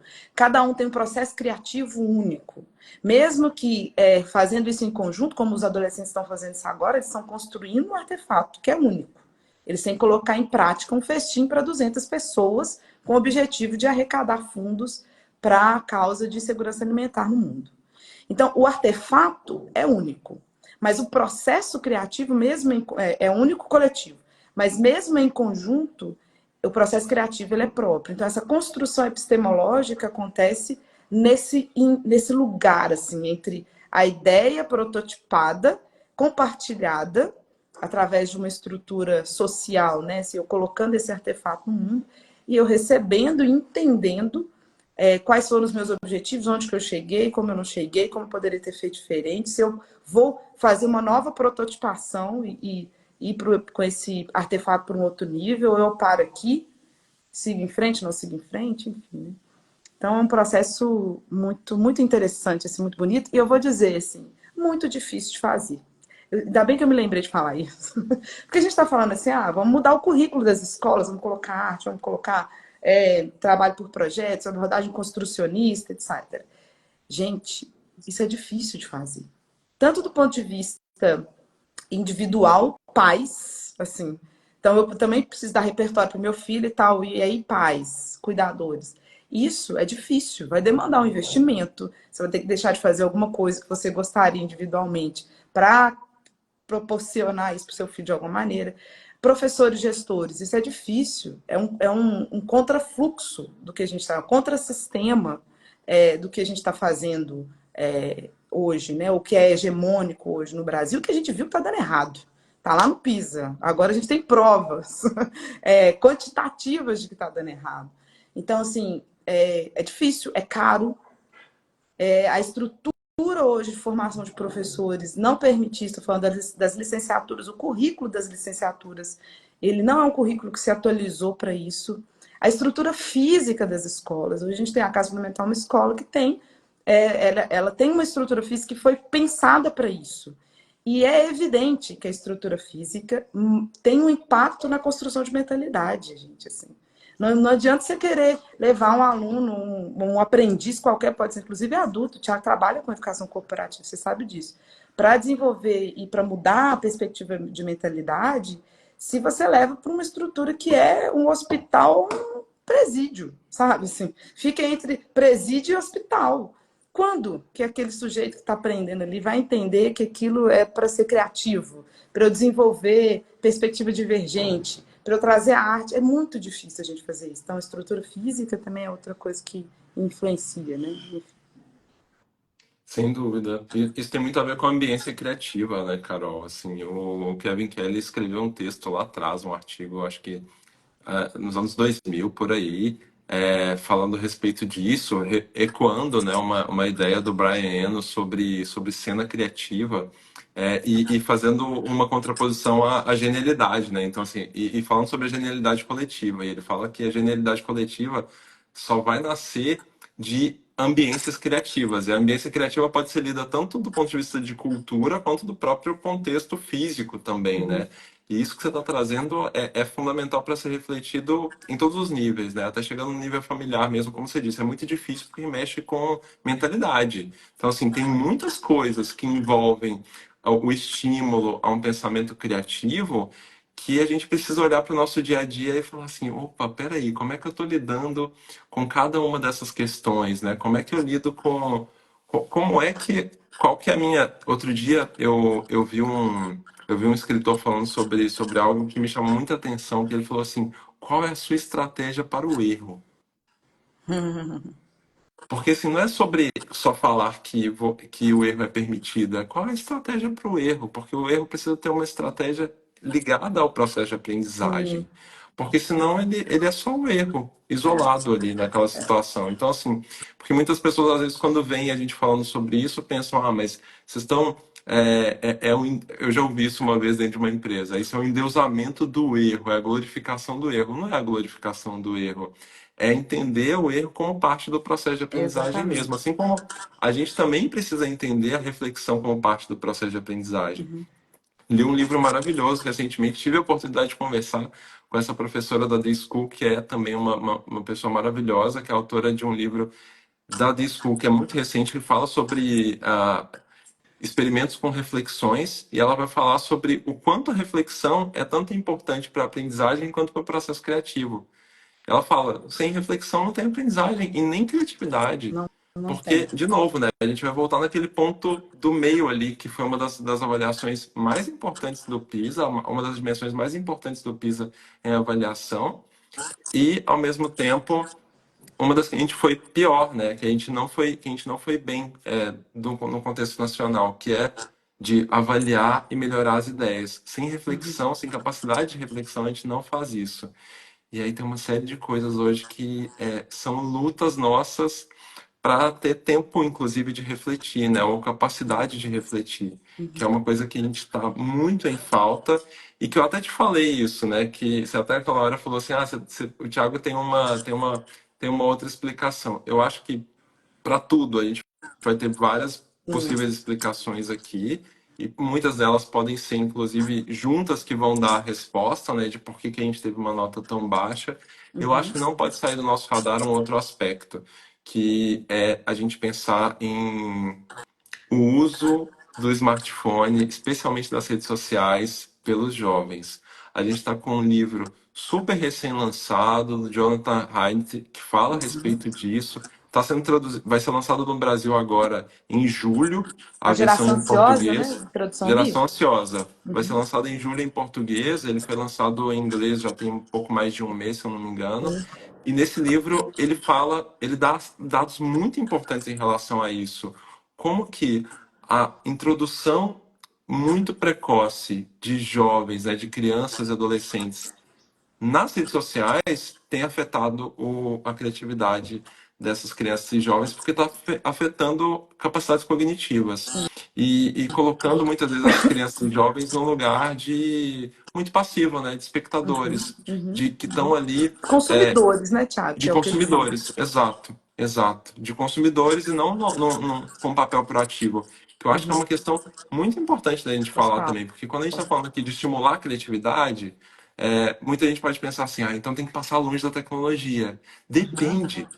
Depende de qual uso da tecnologia. Primeiro que não, eu não sou a favor de colocar essa restrição completa em relação à tecnologia, porque a gente está falando cada vez mais da importância de todos, né? Inclusive jovens, de desenvolverem fluência digital Sim. e serem alfabetizados digitalmente para viver num mundo cada vez mais digital e que esse aprendizado precisa chegar cedo, porque essa informação está chegando cedo para essas crianças e adolescentes também.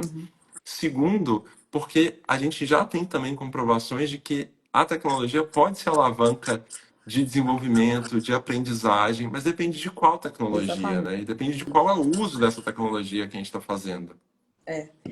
Tiago, esse é o assunto do momento, porque você está falando do livro do Haidt, que é a geração ansiosa. Eu já vi uns 4 reviews, assim, pessoas, enfim, que já falaram disso.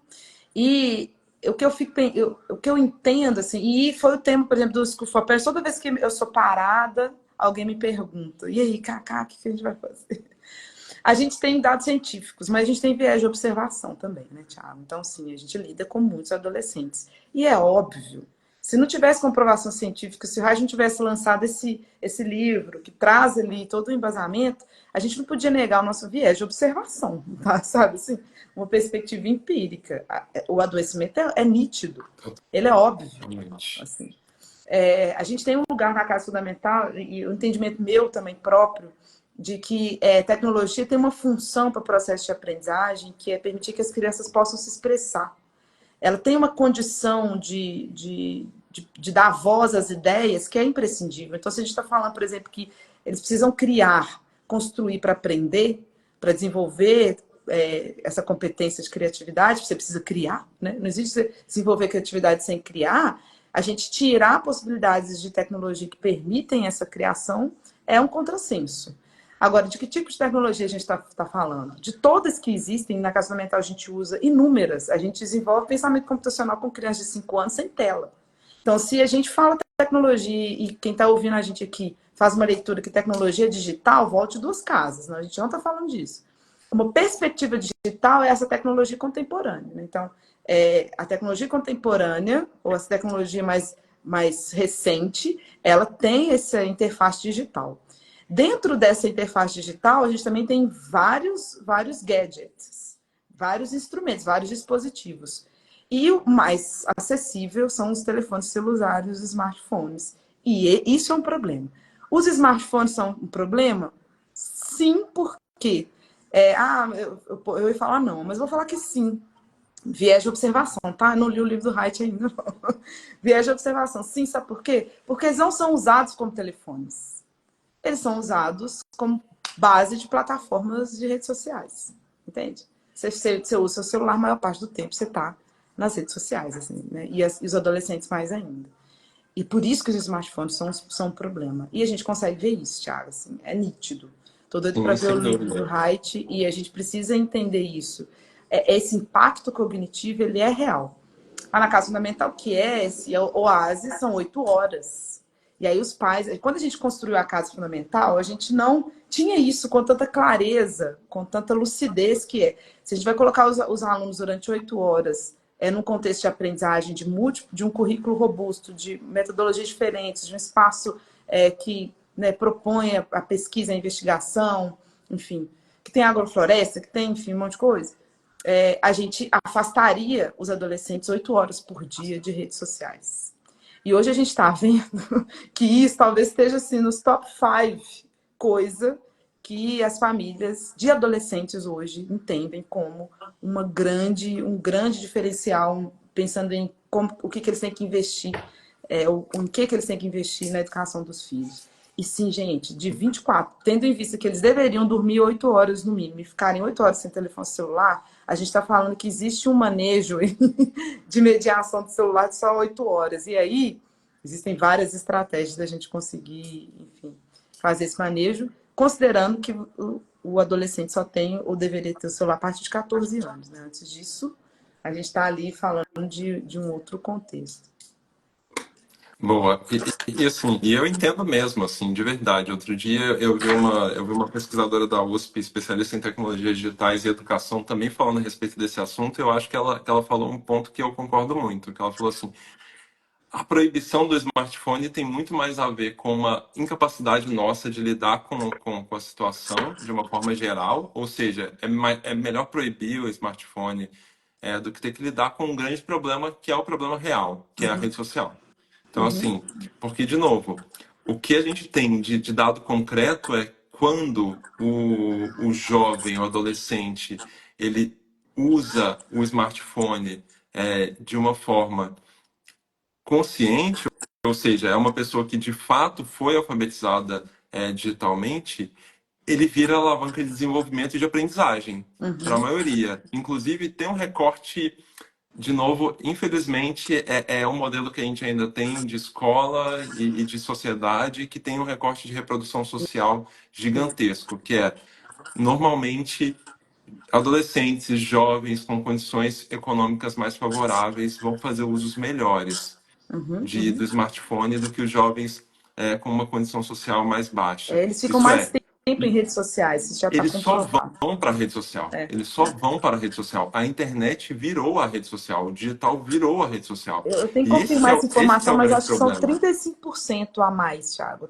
E a média dos adolescentes a partir de 15 anos de permanência em celular é em torno de 6 horas e meia a 8 horas por dia. Sim. E os de baixa renda são 35% a mais. Então, eles chegam a ficar 10 horas, mais ou menos. É muito tempo. É muito tempo. É muito tempo. E pronto, esse é um impacto super significativo nessa, não só nessa dimensão, né, mas em outras várias dimensões. Eu recomendo fortemente que todo mundo que tiver a oportunidade leia o livro do Jonathan Haidt, Geração Ansiosa, e investigue mais, né, em relação a esse assunto, porque são impactos mesmo consideráveis. E a gente está falando aqui de um lugar que existe o que fazer em relação a isso, né? Tanto do ponto de vista individual quanto do ponto de vista coletivo. Existe. Bom, a gente já está indo aqui para os finais. Olha, eu tinha uma listinha de coisas, não foi nem metade, tá? Acho que a gente pode marcar uma por mês, Thiago. Aí põe Sim, o assunto e a gente vai conversando. Olha totalmente. só, você está vendo aí alguns comentários que você gostaria de recuperar? A Lígia trouxe uma coisa que é interessante. Ela falou: criar contexto para erro é muito mais que permiti-lo. Isso é muito técnico e é uma coisa maravilhosa. A Lídia faz formação de professores, nós fazemos formação de professores na Casa Fundamental, e ela sempre fala isso para os professores. Crie contexto para o erro. Considere o erro no seu planejamento. Faça Sim, sequências didáticas, processos pedagógicos, metodológicos, enfim, atividades que sejam, atividade pontual, considerando o erro, planejando o erro. E aí o erro vira uma circunstância de aprendizagem, um contexto de aprendizagem. A Lígia é muito boa nisso, assim, ela brilha nisso. Eu nunca vi ninguém trazendo isso com tanta lucidez, sabe? O tanto que o erro é fundamental para a aprendizagem deveria, não é só ser considerado, não é só permitir que as crianças errem, mas é criar um contexto para que o erro aconteça e a partir disso a gente construir as habilidades, né? Isso é muito bom. É muito vanguardista, sabe? É muito legal. Tem uma pergunta para você aí, Tiago, olha, saberes circulares. Tiago, você esteve em Portugal recentemente pelo Ser Sebrae. Ele esteve e está ainda. Percebeu alguma ação política pública nesse sentido? Ela fala: boa. Portugal está em primeiro lugar nessa avaliação. Exato, eu tô em Portugal e sim, assim, eu tanto por causa da minha filha, né? Minha filha estuda numa escola aqui em Lisboa, quanto eu também estou inserido no sistema de educação público português. E percebo que tem muitos investimentos, até porque assim, Portugal faz parte da OCDE, faz parte da União Europeia, e tanto a Comissão Europeia quanto a OCDE têm políticas e diretrizes muito claras em relação a muitos desses temas que a gente falou aqui, né? Então, assim, existe muito incentivo nesse sentido. Então, por exemplo, essa parte de alfabetização, de literacia digital aqui é muito forte. A União Europeia, a Comissão Europeia já também está apontando para a necessidade da literacia de alfabetização e inteligência artificial, por exemplo. Então, assim, sim, a gente percebe que existe muito incentivo e muitas ações, né, nesse campo. Fora que, por outro lado, tem uma coisa que é um ponto que talvez valha a pena mencionar, que é a nossa diferença, né, Carol? A gente também falou sobre isso na nossa conversa segunda-feira, que assim, culturalmente, nós brasileiros também somos muito adeptos de tecnologias e muito adeptos do digital, né? A gente é considerado, rapidamente a gente vira primeiro ou top 3 em tudo, em todos os Tudo. aplicativos. Então, assim, a gente adota muito rápido. E aqui na União Europeia é diferente. Normalmente as pessoas acabam tendo muito mais essa reflexão e levam muito mais tempo para adotar novas tecnologias, porque elas ponderam muito outros fatores. A União Europeia como um todo, né? Tanto que, assim, as primeiras legislações de quase tudo que saem são daqui, porque existe tanta reflexão e tanta ponderação em relação a esses temas que a União Europeia acaba legislando. Então, assim, eu acho que essas são as principais questões que eu percebo. Assim, existe um movimento muito rápido no sentido de manter o ser humano no centro, assim, de tentar sempre manter o bem-estar social e o bem-estar individual em primeiro lugar. É. E eu vejo também, assim, olhando de fora, né, que tem um alinhamento também. É porque aqui no Brasil tem um gap grande entre escolas públicas e privadas, né, nesse sentido. A gente tem a BNCC, a Base Nacional Comum Curricular, gente, ela é muito bem estruturada. E ela, inclusive, ela é base, ela é o mínimo que a gente precisa entregar de currículo para a gente ser considerado uma escola formal. E a partir daí, as instituições têm uma liberdade para construir os currículos, né, no Brasil. O que acontece no Brasil é que as escolas, inclusive muitas, ou a maioria talvez, das escolas particulares e as escolas públicas, elas não avançam do ponto de vista curricular. Não tem jeito da gente mudar essa realidade que a gente está vendo lá no PISA, por exemplo, se a gente não mexer no currículo, gente. Assim, vamos falhar miseravelmente, sabe? Assim. Então, isso que o Thiago está falando, que tem a ver com política pública, aqui no Brasil tem um outro viés, mas tem também isso a gente se mobilizar e falar, não, a gente não aceita, sabe? O que está acontecendo aqui em relação ao currículo, por exemplo? Como que a gente vai construir esse? Por enquanto, isso é uma outra crítica que eu queria fazer, a cobertura sobre o PISA também, sabe? Assim, uma coisa que me incomodou, as chamadas eram assim, Thiago, estudantes brasileiros não são criativos. Cadê a criatividade do brasileiro? Não somos, os adolescentes brasileiros não são criativos. Ou por que os adolescentes saíram muito mal em criatividade? E aí eu falo assim, gente, por que ninguém falou de o que a gente pode fazer para sair disso, sabe? Por enquanto tá todo mundo alarmado. E eu nem sei se Sim. isso já tem 7 dias, mais ou menos, 8 dias que saiu, né? E por enquanto eu não vi nenhuma mobilização social, nenhuma mobilização da mídia para a gente falar, tá bom, mas o que nós vamos fazer, sabe? Assim, o que nós vamos fazer? A gente está para aprovar aí, já aprovou um texto do ensino médio, todo capengado também, que a gente foi uma confusão nos últimos anos, desde quando, inclusive, ele foi construído. Mas assim, e aí, gente, sabe? Senão a gente vai continuar restringindo no Brasil esse acesso a oásis, a bolhas educacionais, assim, escolas premium, escolas particulares, para a elite da elite, né? Então, como que a gente pode fazer para mudar essa realidade? Olha que eu estou falando do lugar da casa fundamental. Eu sei que é um lugar de privilégio, mas é uma realidade, né? Sim, totalmente.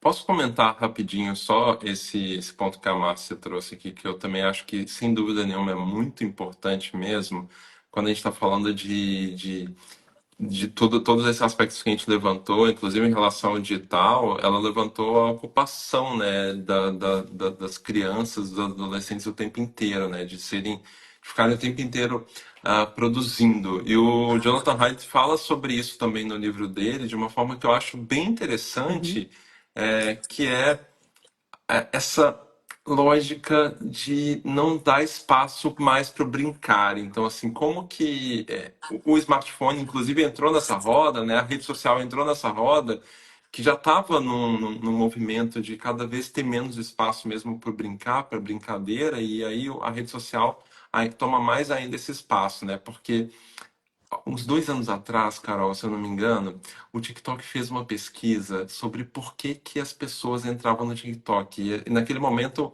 basicamente, o público do TikTok no mundo eram adolescentes. Depois que o público começou a diversificar. Mas sabe o que foi o primeiríssimo lugar, o motivo de entrar no TikTok? uhum, Porque eu não tenho nada para fazer. Porque eu não tinha nada para fazer.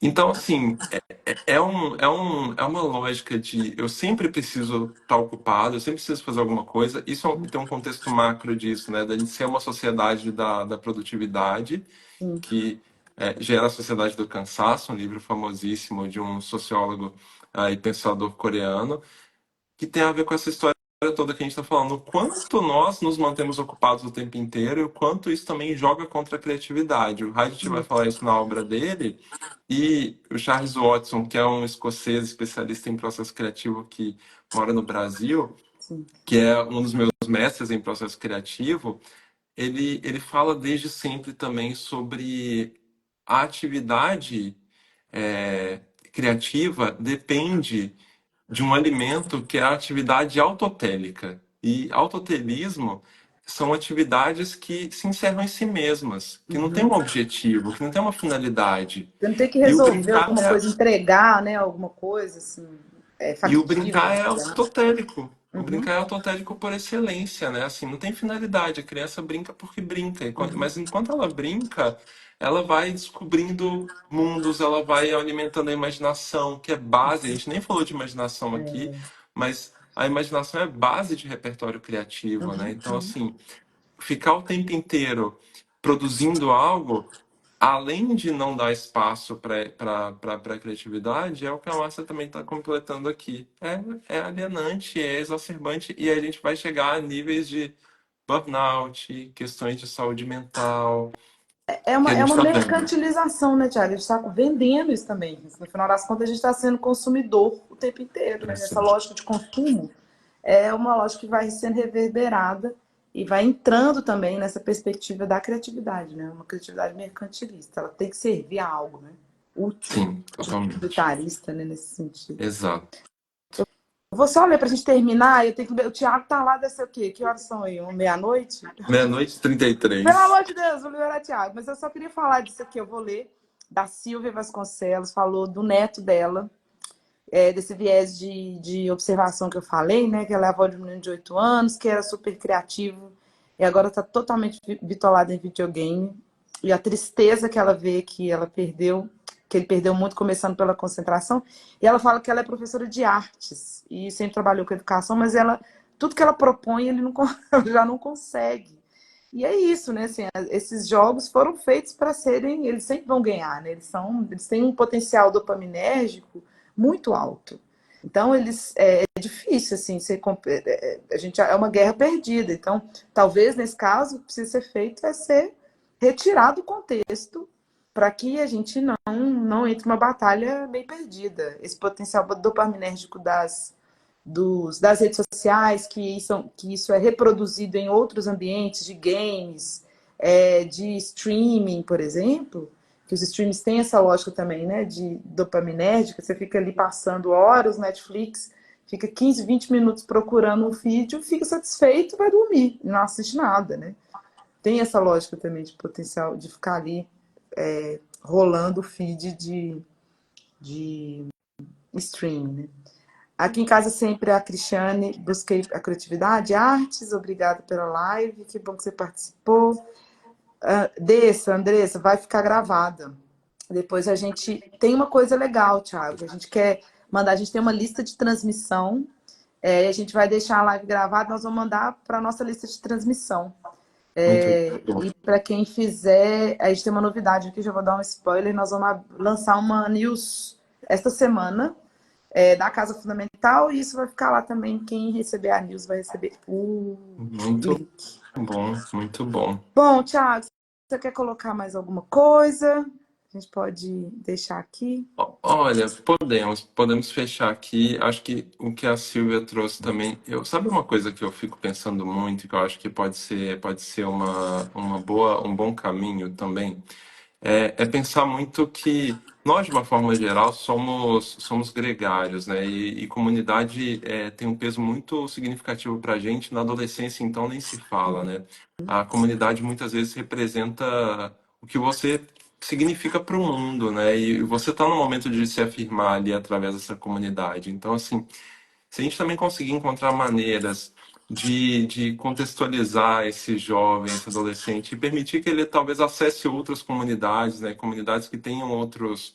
E a gente também cria esse espírito de comunidade, né? A gente conversou na segunda-feira, né, Carol? Eu acho tão legal, assim, movimentos que estão começando a acontecer no Brasil, de pais também, de responsáveis pela educação que se reúnem e Uhum. coletivamente criam uma comunidade de fato de educadores que vão Sim.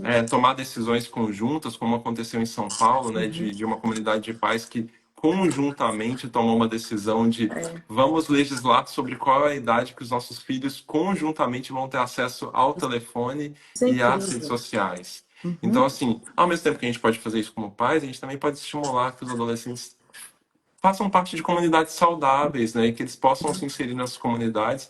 Eu mesmo, durante minha adolescência, fiz parte de diferentes comunidades que hoje eu vejo quanto elas foram significativas para afirmar alguns valores para mim, assim, do que é realmente, do que importa para mim, do tanto que eu aprendi nessas comunidades que tinham intenções muito variadas. Aí a gente está falando de qualquer tipo de comunidade mesmo, desde escoteiro, né, a grupos de amigos, de esporte, enfim, tem tantas possibilidades nisso Sim. que acho que pode ser um bom caminho também.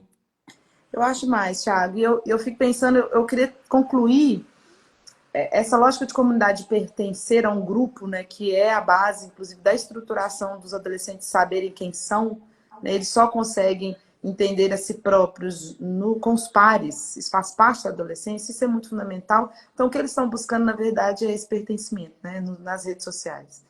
Então, a gente precisa, enquanto adultos, cuidadores, facilitar esse encontro. Eles querem encontrar-se a si próprios a partir do encontro com o outro, né? Assim que eles fazem. Então, vamos nos organizar e permitir que eles tenham esse contato com outras comunidades. E eu queria fechar aqui querendo falar sobre inteligência artificial. Porque você trouxe isso, o seu mestrado, enfim, sua pesquisa recente. E eu acho que vale a pena a gente também entrar um pouco nisso, né? E falar um pouco também de como que essa criatividade transbordar para os adultos. Eu sinto que os pais também têm uma... A gente falou em relação a como cuidar, né? Como cuidadores, enfim. Mas eu acho que tem isso dos pais também se entenderem como seres que hoje estão num contexto que precisam dessa competência desenvolvida, como que a gente pode fazer isso. Fica aí uma dica para as próximas conversas e a gente vai Boa. vendo. Inclusive, eu acho que com essa sua fala eu vou dar um spoiler que só algumas pessoas que estavam participando. Eu acabei de encerrar um curso ontem com a Ana Holanda, que é uma escritora e especialista em escrita criativa. A gente estava dando um curso de escrita criativa e inteligência artificial. A gente terminou ontem. E a gente anunciou ontem para a turma. Então, assim, vai ser um mega spoiler, porque só quem fez, só as 90 pessoas que fizeram esse curso com a gente é que Então, bora. sabem disso. A gente vai ter um curso agora de processos criativos e inteligência artificial. A gente vai mergulhar profundamente em processo criativo e qual que é a relação, né? Como é que você traz a inteligência artificial como suporte para o processo criativo? Porque ao mesmo tempo que a gente pode aprender inteligência artificial, a gente pode utilizá-la em desenvolvimento de competências como essa. Então, assim, fica aqui a dica, quem quiser saber mais Gente, é depois. imperdível. A Ana Holanda, o Thiago, vocês já descobriram, né? Precisa nem quem já não conhecia. E a Ana Holanda, ela simplesmente foi a editora, né? Que ela foi da Vida Foi Simples. editora-chefe Da da Vida revista que eu Simples. amava. Eu falava, gente, eu conheci a pessoa por trás da obra, sabe? Então, quem é da época da Vida Simples aí, a Vida Simples ainda está sendo publicada? Sim, Não, né? sim. Parou.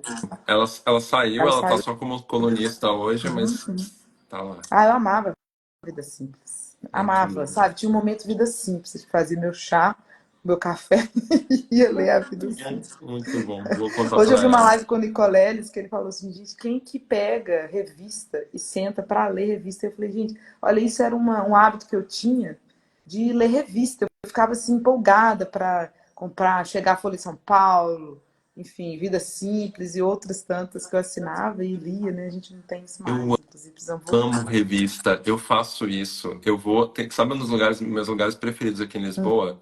Uma revistaria. Poxa, tem isso em Lisboa, né? Lisboa, né? Eu adoro Lisboa, meu amor. revistaria. Eu vou a uma revistaria e passo horas lá dentro, compro revista. Inclusive, eu tenho que ir lá porque eu comprei uma revista.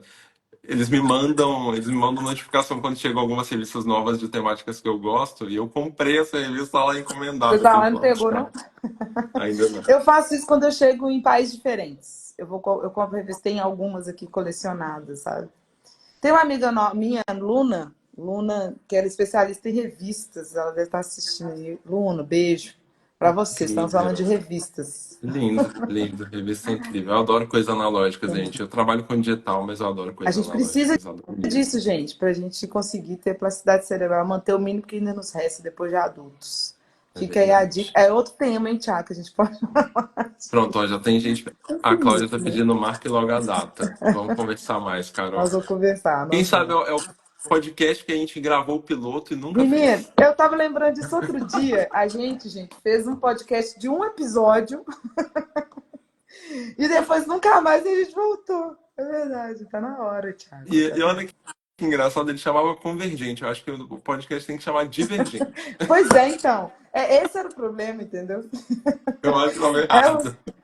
tá entendido. Tô entendido. Tá entendido o problema. Exato. Ai, que legal. Adorei, adorei Também, mesmo. querido. Obrigadíssimo, viu? Um beijo, boa noite aí. Sorte acordar em Lisboa. Obrigadíssimo, gente. Adorei estar com vocês também. Um beijo. Até uma próxima. Até mais, querido. Beijo. Tchau, Até tchau. mais. Tchau, gente. Obrigada pela companhia. Até mais.